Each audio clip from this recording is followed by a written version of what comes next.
আসসালামু আলাইকুম এভরিওয়ান, কেমন আছেন আপনারা?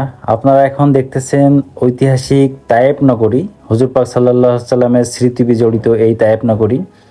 তায়েফ নগরীকে বলা হয় গোলাপের নগরী, গোলাপের শহর, সৌন্দর্যের লীলাভূমি এই তায়েফ নগরী। আপনারা দেখতেছেন কত চমৎকার, নিট অ্যান্ড ক্লিন একটা শহর।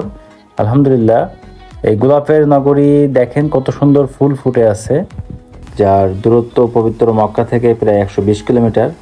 এর উচ্চতা সমুদ্রপৃষ্ঠ থেকে প্রায় 6000 ফুট। পুরো শহরটি গড়ে উঠেছে পাহাড়ের উপর। মক্কা থেকে প্রায় 1.5 ঘন্টা সময় লাগে তায়েফে যেতে। মক্কায় যখন তাপমাত্রা 40 থেকে 42 ডিগ্রি থাকে, তখন তায়েফে 25 থেকে 26 ডিগ্রির মতো। ঐতিহাসিক এই তায়েফ নগরী নানান কারণে আলোচিত।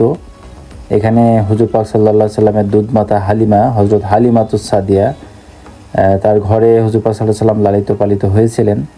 আবার নবুয়ত প্রাপ্তির পরে হজরত মুহাম্মদ সাল্লাল্লাহু আলাইহি সাল্লাম মক্কা থেকে তায়েফে গিয়েছিলেন ইসলাম প্রচারের জন্য, কিন্তু তায়েফবাসী ইসলাম গ্রহণের পরিবর্তে হজরত মুহাম্মদ সাল্লাল্লাহু আলাইহি সাল্লাম আমাদের প্রিয় নবীকে অত্যন্ত কষ্ট দিয়েছিলেন।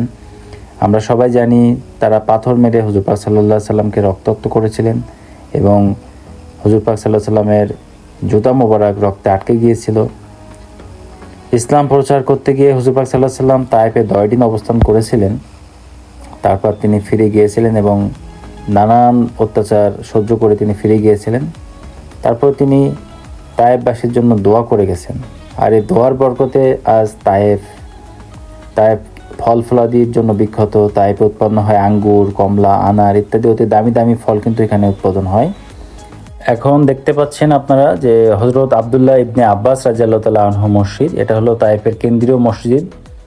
এই মসজিদের সামনে এই যে ফলের যে দোকানগুলো আপনারা দেখতেছেন, এটা হলো এই মসজিদের সামনেই।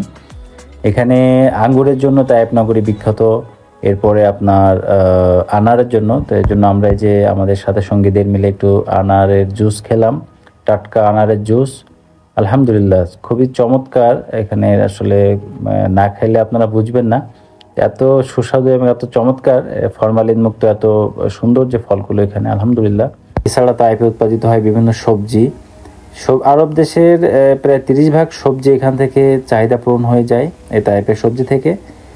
আর এগুলো উৎপাদন করে আমাদের বাংলাদেশের প্রিয় রেমিটেন্স যোদ্ধা ভাইরা।